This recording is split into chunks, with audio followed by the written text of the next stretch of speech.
Good evening, my BC WrestlePod nerds out there, and welcome back to another episode of the Takedown Troop, your TNA Wrestling weekly post show here at BC WrestlePod. My name is Mikey El Jefe of BC WrestlePod, and I am here soloing, leveling it tonight. Unfortunately, my other co host, Radio Free Will, was busy with other obligations, but I will be here tonight to break down the Thursday May 28th edition of TNA Wrestling. So before I get into all of that, really quickly, you can catch us going live all throughout the week on various days. You can pick your favorite streaming site, whether that be YouTube, Instagram, stream, Twitch, Kick, or Facebook Live, where we go. So this is streaming everywhere. You could just pick your favorite, pick your poison, like in wrestling, and hope it's a good one.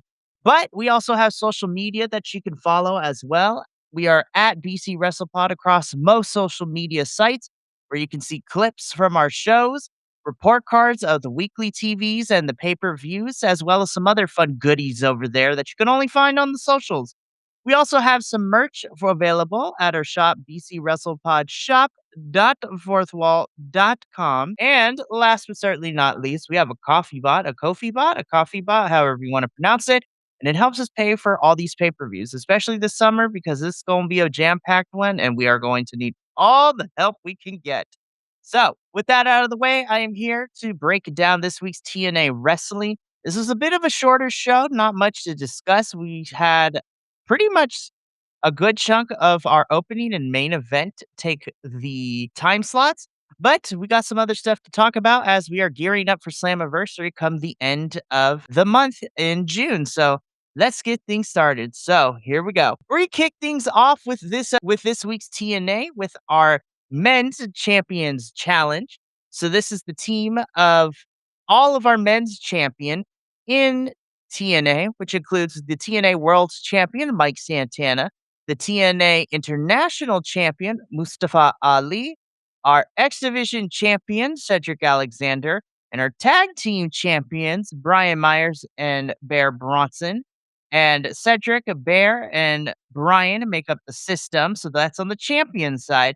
And then on the challenger side, you have former X Division Champion Leon Slater, number one contender to the TNA World Championship Eric Young, TNA legend Frankie Kazarian, newly returned from injury, Casey Navarro, and the lone wolf himself, Elijah. So the way that this match works, if you are unfamiliar with the Champions Challenge, is that all the champions on one side will take on a team of challengers or TNA All-Stars on the other side. Now, if the champions win, then I mean, it's bragging rights at this point, but the big one and what gives this match a little bit of an edge to those who are on the challenger side is that if the challenger side wins, whoever gets the pinfall or submission for the team will be given a TNA championship match depending on the champion that they pinned. So if Mike Santana gets pinned, then the winner gets a TNA World Championship match and so on. So it does create a little bit of urgency from our challengers in order to try to win it, not only for their team, but be the one to get the pin because this allows them to get a championship match of their choosing. I have to say, this was probably one of my favorite matches of the entire night. This is a little bit of a spoiler. Well, not a spoiler, but we only had 4 matches tonight. And of the 4, I think this one was probably my favorite. There's a lot of energy in this match. Everyone got a chance to tag in and show them what they got. Mike Santana being the only face on the champion side was very interesting to see. And then on the challenger side, you pretty much had a 3-2 split, which was really cool and really fun to see. But again, I really enjoyed this match. This was probably my favorite match of the entire night. Not only did we get to see everyone tag in and do what they do best, but it really got an opportunity to showcase some of the people that don't necessarily get a lot of time. For example, I think Mustafa Ali is very underrated, and it was really fun to watch him. Cedric is great. Bear is great. The champions were all spot on here. But of course, my 2 standouts for this match, of course, is Leon Slater and Casey Navarro. Leon Slater trying to bounce back from losing the X Division Championship to Cedric Alexander 2 weeks ago, and that 2 out of 3 falls match, which is up there as probably one of my matches of the year, which was fantastic stuff. And Casey Navarro, returning from injury, kind of was finished off his feud with AJ Francis and now finds himself possibly getting into some championship contention. I thought this was really fun. It did tease a lot of some cool matchups I would like to see down the line, depending on where the direction goes. But ultimately, the finish of this match sees Leon Slater being able to set up Ali, tags in Casey Navarro. Casey Navarro hits his finisher, Blessing in Disguise, which looks really cool. And Casey Navarro pins the TNA International Champion, Mustafa Ali. So the winners of this match is the challenger side of Leon Slater, Eric Young, Casey Navarro, Elijah, and Frankie Kazarian. But specifically because Casey Navarro got the pin, he gets a championship match for the TNA International Championship at some point. My guess is probably at Slammiversary. Really solid opening for this episode of TNA. And honestly, it was my favorite match, which means that everything else on this card was, let's just say, it ranges from my enjoyment level. We move on from our opening match to our first backstage segment. Gia Miller is here interviewing former TNA Knockouts champion and NXT star Ariana Grace and NXT Stacks of Birthright. Still hate the name. And basically, this is exactly what I thought it'd go. Ariana Grace complains that Santino is the reason that she couldn't get a rematch, and Santino's to blame for losing the championship. Stax is going to teach Santino a lesson tonight, and he's going to make sure that his daughter is watching and all that good stuff. So, very typical slimy heel tactics, annoying. And here I thought we were done with Ariana Grace, but boy, I have made it abundantly clear that I am not the biggest fan of these two being here. I'm also not the biggest fan that now they're feuding with Santino. And when we get to the match, I called it last week, but we are going to get these two versus Indy and Santino next week, which I'll talk about more when we get into the match that was set between Santino and Stax. But ultimately, is the pre promo as we would see Stax and Santino link up and lock up later in the show. After this backstage segment, we go into a pre tape, which was a vignette between the Broken Hardys and the Righteous, basically cutting a back and forth promo talking about their ideology as a tag team and about each other. And this is setting up the Wicked Garden match next week on TNA. Don't know what that means. I am intrigued. I'm also a little terrified because the Hardys winning against the Righteous again does not make me really fun. It doesn't make me a happy person because, yes, I'm biased. I love the Righteous. I truly do.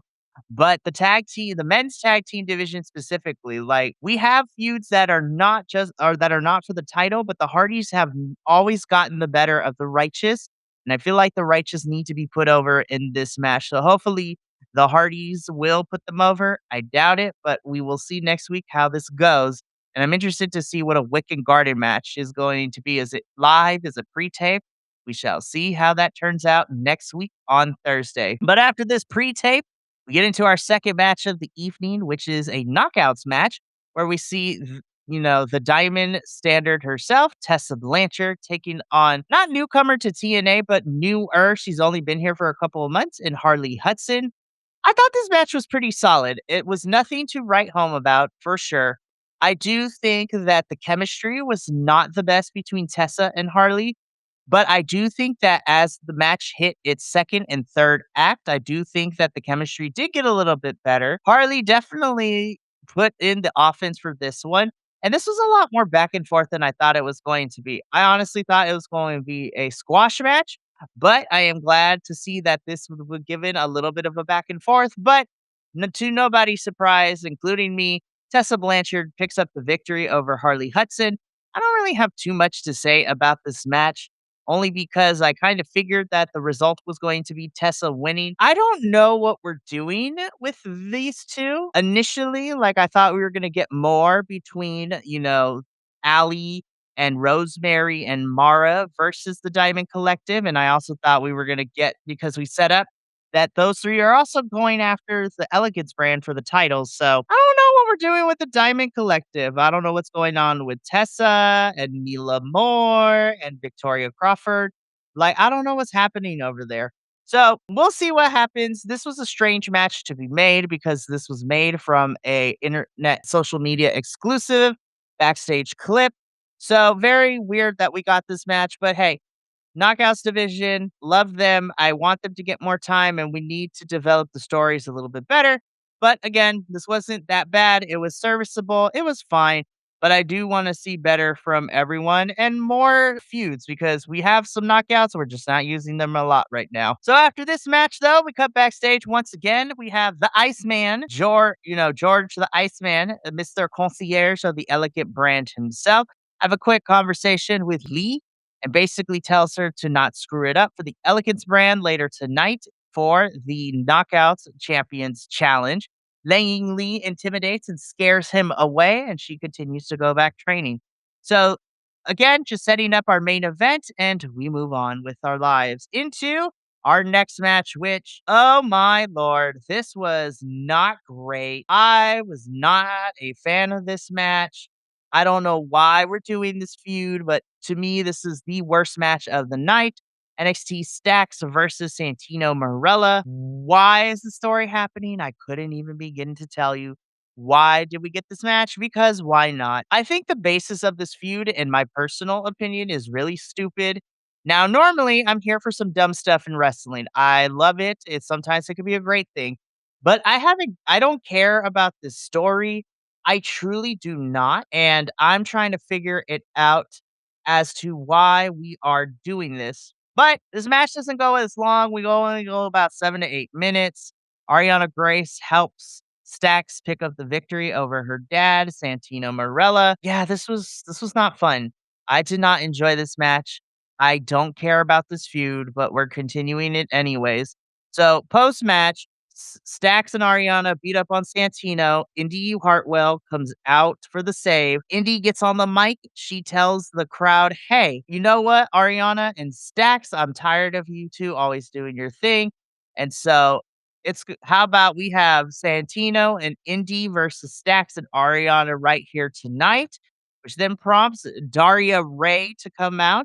And at first she says, no, we're not going to have that match. But then she thinks about it and she said that she would love for Stacks to beat up on Santino again. So next week we are going to get a mixed tag team match. Ariana Grace and Stacks versus Santino Marella and Indy Hartwell. God bless us because it's going to be a rough one. We'll see how that goes. I hope Santino and Indy are probably going to win because they've been on the losing side and of Daria and Stacks and Ariana. But we'll see what happens. So that is going to be a match that is set for next Thursday. Let's get on to the next part of our show, which backstage, we see AJ Francis and some poor dude. And AJ Francis wants that contract and that paperwork like next week or tomorrow. Otherwise, he's going to beat this man to a pulp. What is AJ planning? What is in this paperwork? Well, I don't know, but I'm intrigued. I do like AJ as a heel. I think he's very interesting. And I do think that he's probably the best heel that TNA has right now, which is saying a lot. But I'm hoping this paperwork stuff goes somewhere. Otherwise, it's going to be a waste. And that is my biggest fear that we do this and then it turns out to be a wet fart or it does not end up being the way that it needs to be. But whatever this paperwork is, AJ needs it now, and this poor guy needs to get it to him. Otherwise, he gonna die. But we're gonna have to follow the story and see what happens with all of that. So very interesting. Alrighty. After that, we get into our third match of the evening. This is Edward Edwards versus Fabian Eichner. So, congratulations to Fabian Eichner. It was announced earlier today that TNA has decided to sign Fabian Eichner to their roster. So, good on him. I think he's going to be interesting here in TNA. For those of you who are unaware, Fabian Eichner, formerly part of Imperium, and then he was also known as Giovanni Vinci. And then he got released from WWE, and here he is in TNA. So lots of fun here. I was actually really enjoying this match. And then the DQ came out, and I was like, well, there it is. I knew it was going to happen. So Fabian Eichner is actually getting the best of Eddie, and then the system come out to cause the DQ to help Eddie. Fabian wins, but not really because it's a DQ. The system beat up on Fabian Eichner with Cedric Alexander, giving him a lumbar check for his troubles as a payback for Fabian Eichner choking him out last week. This feud is not far over. I think Fabian Eichner will get his lick back sometime soon. Yeah, I mean, I'm not the biggest fan of a DQ, but hey, if it's going to progress the story, then sure, why not? I just hope that TNA follows through with it and follows up on it. Otherwise, it's going to be a complete waste of time. So Fabian Eichner wins via DQ over Edward Edwards. I will say, Fabian does have some very fun and unique offense, and I'm here for it. Alrighty, after this match, though, we get into our preview for next week. I told y'all this episode was really, really short, which was very interesting. It was a good hour and 20 minutes, so this is going to be fun. Yeah, so here's what we got planned for next week. We have Eddie Edwards taking on BDE. BDE in a digital exclusives is talking about how he was watching and keeping an eye on the Champions Challenge match. And then Alicia Edward comes out telling BDE that he doesn't have what it takes to face Eddie Edwards. So this is why this match is here. We also are getting Santino Marella and Inti Hartwell versus NXT stars Stax and Ariana Grace. So that's the match that's happening. And then last but certainly not least, we have our Wicked Garden match between the Righteous and the Broken Heart. I don't know what the Wicked Garden match is going to be. I hope it's fun at least. But we shall see. Hopefully TNA doesn't mess it up. But as of right now, these are the 3 matches that are currently scheduled for next episode as we are continuing our build to TNA Slammiversary on June 28th. Alrighty, kids, this is time for the main event, which was the Knockouts Champions Challenge, which saw our champions, our TNA Knockouts champion, Lei Ying Lee, and the TNA Knockouts Tag Team champs, the Elegance brand of M by Elegance and Heather by Elegance, taking on the challengers of Zaya Brookside, Elena Black, and Mara Sade. Very, of course, a lot smaller than the men's as we only have 2 champions, but I will say, I think this was a fun event. This was my second favorite match of the night.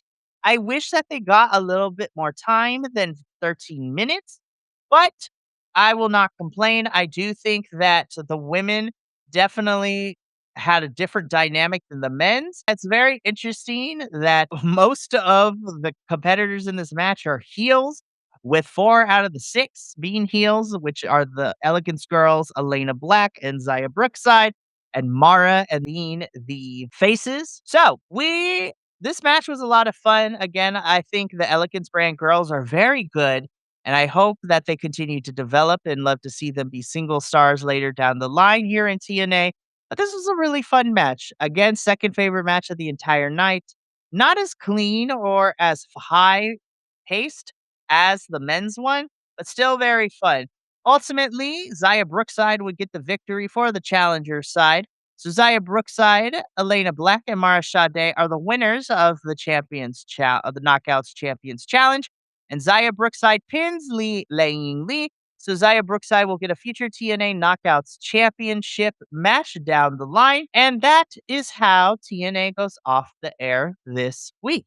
Again, this was a very short episode given the fact that the show itself was not that long, didn't have too much going on, but also because I'm by myself here, I just ran through it pretty quickly. So that was fun. But that is it for the Takedown Troop post show. Before I do the outro and get up on out of here, just a little bit of a heads up as to what you can expect for the upcoming week.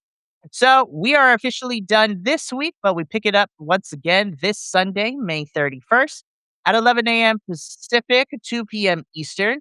I will be here along with Kilt and our good friend over at If We Had the Pencil podcast, Sean from If We Had the Pencil podcast will be here, and we will be doing a live watch along for Clash in Italy for WWE. So that's going to be fun.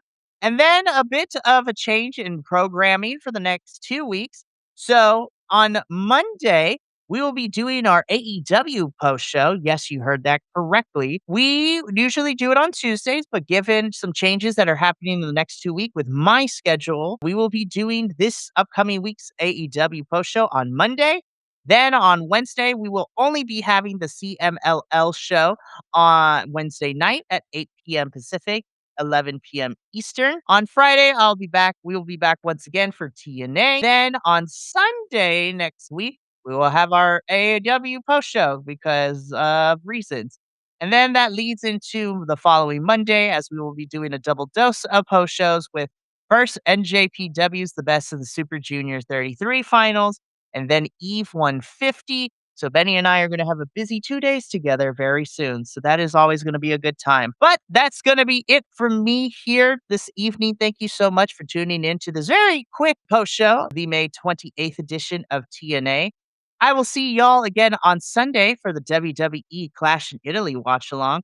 So from all of us here at BC WrestlePod to you at home, remember, take care of yourself, love one another, stay iconic, and more important than anything, you always deserve to finish your story. I'll catch you Sunday with my friendos, and hopefully you can join us for Clash in Italy watch along. But until then, and until next time, peace. Thank you so much for tuning in to another Vibe Tribe production. What's gonna happen next time? Well, you're gonna have to tune in to find out. But until then, remember, take care of yourself, love one another, and as always, make sure that you keep the good times rolling. Thank you for being here, and we'll see you next time.